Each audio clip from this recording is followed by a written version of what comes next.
Interesting একটা বিষয় জানতে ভিডিওটি শেষ পর্যন্ত দেখুন। ইন্টারেস্টিং বিষয়টা কি দেখেন, কমন মিস্টেক।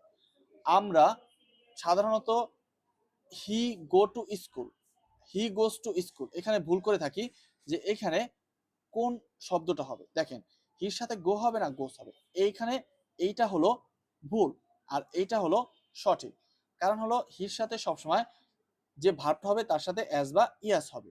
তো হি গোস হবে, হি গো হবে না, হি গোস টু স্কুল, সে স্কুলে যায়। থার্ড পারসন সিঙ্গুলার মানে হলো যখন এটা থার্ড পারসন হবে আর সিঙ্গুলার হবে তখনই ভাবের সাথে অ্যাজ বা ইয়েস হবে। সিঙ্গুলার মানে একটি, একটি হলেই কি অ্যাজ বা ইয়েস হবে।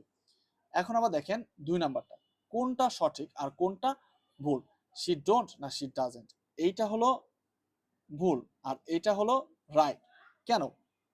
কারণ হলো শির সাথে ডাজেন্ট হবে সব সময়, মনে রাখবেন হি শি কোনো নাম সিঙ্গুলার একটি মাত্র কিন্তু থার্ড পারসন হলেই কি ডাজেন্ট হবে, ডাজ নট বা ডাজেন্ট। কেন? আর থার্ড পারসন কিভাবে বুঝবো, I we me us my our you, এই যে যে ইউর এই যে যে ওয়ার্ডগুলো বললাম আমি, এগুলো বাদে পৃথিবীতে যা আছে সবই থার্ড পারসন, এবং যদি একটি হয় সেক্ষেত্রে কি ডাজেন্ট হবে। শি ডাজেন্ট লাইক টি, সে চা পছন্দ করে না।